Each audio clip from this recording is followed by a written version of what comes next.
Right ఇక breaking news చూస్తున్నాం. అమెరికాలో దుండగుడి కాల్పుల్లో హైదరాబాద్ యువకుడు మృతి చెందాడు. గ్రీన్ హిల్స్ కాలనీకి చెందిన కొయ్యడ చంద్రమౌళి కుమారుడు రవితేజ మృతి చెందడంతో చైతన్యపురి పరిధిలోని ఆర్కేపురంలో విషాద ఛాయలు అలుముకున్నాయి.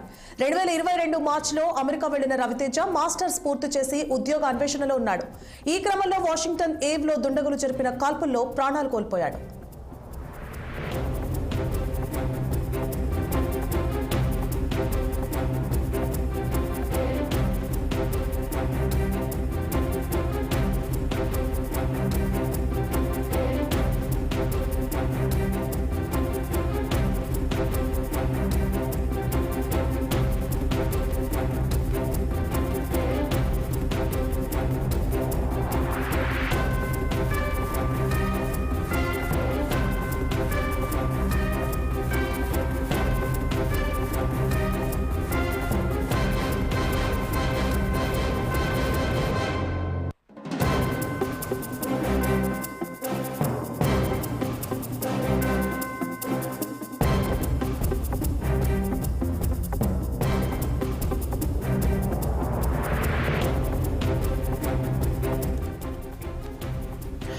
రైట్ ఇక బ్రేకింగ్ న్యూస్ చూస్తున్నాం. అమెరికాలో దుండగుడి కాల్పుల్లో హైదరాబాద్ యువకుడు మృతి చెందాడు. గ్రీన్ హిల్స్ కాలనీకి చెందిన కొయ్యడ చంద్రమౌళి కుమారుడు రవితేజ మృతి చెందడంతో చైతన్యపురి పరిధిలోని ఆర్కేపురంలో విషాద ఛాయలు అలుముకున్నాయి.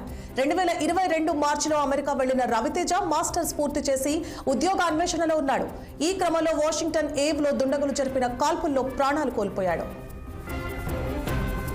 ఇదే అంశానికి సంబంధించి మరింత సమాచారాన్ని మా senior correspondent Srinivas phone line లో అందిస్తారు. శ్రీనివాస్, అమెరికాలోని దుండగులు జరిపినటువంటి కాల్పుల్లో తెలంగాణకు చెందిన యువకుడు మృతి చెందాడు. అయితే చైతన్యపురి పరిధిలోని ఆర్కేపురం గ్రీన్ హిల్స్ కాలనీలో రోడ్ నెంబర్ 2 కి చెందిన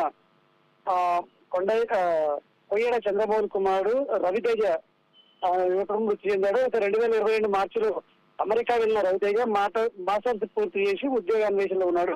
ప్రస్తుతం అమెరికా వాషింగ్టన్ లోని ఏవ్లో దండగులు జరిపిన కాల్పుల్లో కూడా రవితేజ మృతి చెందినట్టు కూడా అధికారికంగా వెల్లడించిన పరిస్థితుంది. అయితే ఆర్కేపురంలోని అతని నివాసంలో విషాద ఛాయలను అలుముకున్నాయని చెప్పొచ్చు. తల్లిదండ్రులు రోదనలు మిన్నంటాయని కూడా చెప్పొచ్చు. అయితే ఇటీవల కాలంలో కూడా అంటే తెలుగు రాష్ట్రానికి చెందిన యువకులపై కూడా దండగులు కాల్పులు జరిపి మృతి చెందిన ఘటనలు కూడా మర్చిపోకముందే మరొకసారి కూడా దుండగుల కాల్పులో కూడా చైతన్యపురికి చెందిన రవితేజ మృతి చెందారు. దీంతో వాళ్ళ కుటుంబంలోని విషయాలు అలుముకున్నాయని చెప్పొచ్చు.